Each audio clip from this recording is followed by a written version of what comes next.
ಜಾಣತನ, ಅದು ಅವ್ರನ್ನ ಉಳಿಸೋದು ಇವತ್ತು ಅವ್ರನ್ನ ಅವ್ರ ಪತ್ನಿಯವ್ರನ್ನ. ಅದು ಇದರ ಅರ್ಥ ಇಲ್ಲಿ ಮುಗೀತಂತಲ್ಲ, ಹೈಕೋರ್ಟ್ಗೆ ಮುಗೀತು, ಇದು ಮುಂದೆ ಹೋಗ್ಬೋದಿಲ್ಲ ಅಂತಲ್ಲ. ಸುಪ್ರೀಂ ಕೋರ್ಟ್ಗೆ ಹೋಗ್ತಾರೆ, ಅವ್ರು ನಿಶ್ಚಿತವಾಗಿ ಹೋಗ್ತಾರೆ.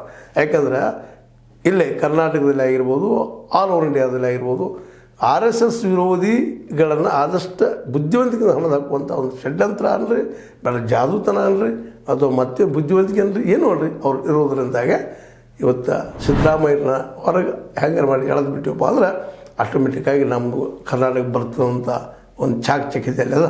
ಏನೋ ಆಗಲಿ ಸಿದ್ದರಾಮಯ್ಯನವರು ಹೊರಗೆ ಬಂದಿದ್ದಾರೆ. ಇಷ್ಟೆಲ್ಲ ಯಾಕೆ ಹೇಳಬೇಕಾಯ್ತಪ್ಪ ಅಂತಂದರೆ ಸ್ವತಃ ಸಿದ್ದರಾಮಯ್ಯವರು ಬುದ್ಧಿವಂತರಾಗಿದ್ದಕ್ಕಾಗೆ, ಕಲಿತಿದ್ದಕ್ಕಾಗೆ ಇವತ್ತು ಮುಡಾದಂಥ ಅತ್ಯಂತ ಭಯಂಕರ ಹಿಡಿತದಿಂದ, ಇಡಿ ಹಿಡಿತ ಅಂದ್ರೆ ಮುಗಿದು ಹೋಗಿಬಿಡ್ತು, ಹೊರಗೆ ಬರೋದು ಭಾಳ ಕಷ್ಟ.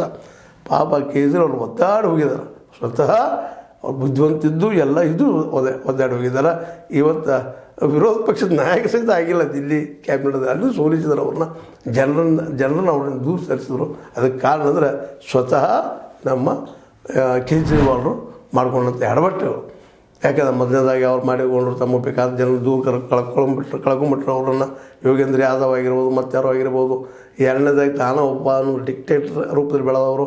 ಈ ಎಲ್ಲ ನೆಲೆಯಲ್ಲಿ ಅವರು ಭಾಳಷ್ಟು ಜನರನ್ನು ವೈರಿಗಳು ಮಾಡಿಕೊಂಡ್ರು. ಮನೆಗೆ ಬಂದು ಮೋದಿಯವ್ರ ಜೊತೆಗೆ ನೇರವಾಗಿ ಬಿದ್ದು ಬಿಡ್ತು. ಹಿಂಗೆಲ್ಲ ಈ ಹಂತಕ್ಕೆ ಬಂದಿತ್ತು ಇವತ್ತು.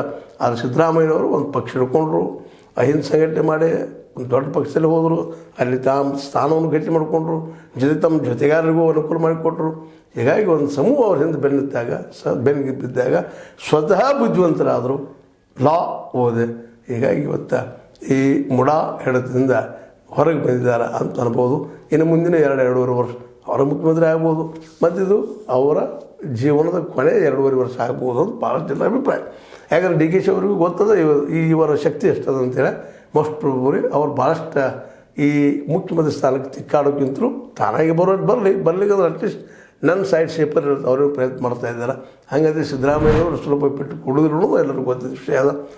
ಅದಕ್ಕಾಗಿ ಏನೂ ಇರಲಿ, ಈ ಮುಡಾದ ಮಾತ್ರ ಭಯ ಮುಂದಿನ 2.5 ವರ್ಷಕ್ಕೆ ಸಿದ್ದರಾಮಯ್ಯರಿಗೆ ಇಲ್ಲ ಅನ್ನೋದಷ್ಟು ಸತ್ಯ. ಜೊತೆಗೆ ಅವ್ರ ಪತ್ನಿಯವ್ರ ಸಹಿತ ಇವತ್ತು ನಿರಾಳರಾಗಿದ್ದಾರೆ. ಸಚಿವ ಭೈರತಿಯವರು ನಿರಾಳರಾಗಿದ್ದಾರೆ. ಕಾರಣ ಇಷ್ಟ, ಅಕ್ಟೋಬರ್ 1ರಂದು 14 ನಿಮಿಷಗಳನ್ನು 2024 ವಾಪಸ್ ಮಾಡಿ ಬಚಾವಾಗಿದ್ದಾರೆ. ತುರ್ತು ಮುಂದೇನು ನೋಡೋಣ ಏನು ಡೆವಲಪ್ ಆಗ್ತದೆ ಅಂತ ಹೇಳ್ತಾ, ಇಡೀ ಹಿಡಿತದಿಂದ ಬಚಾವಾದ ಸಿದ್ದಣ್ಣ ಮತ್ತು ಅವರ ಸಂಗಡಿಗರು ಅಂತಿಷ್ಟು ಹೇಳ್ಬೋದು. ನಿಮಗೆ ಲೈಕ್ ಆಗಿರ್ಬೋದು, ಲೈಕ್ ಮಾಡಿ, ಶೇರ್ ಮಾಡಿ, ಕಮೆಂಟ್ ಮಾಡಿ, ಜೊತೆ ಸಬ್ಸ್ಕ್ರೈಬ್ ಆಗೋದನ್ನು ನಿಲ್ಲಿಸ್ಲಿಕ್ಕೆ ಹೋಗಬೇಡ್ರಿ. S60 ನ್ಯೂಸ್ ಅರ್ಥತೆ ಸಿತಾರಾಮಿ ಸತ್ಯದ ಕೈಗಾಡಿ ವಂದನೆಗಳು.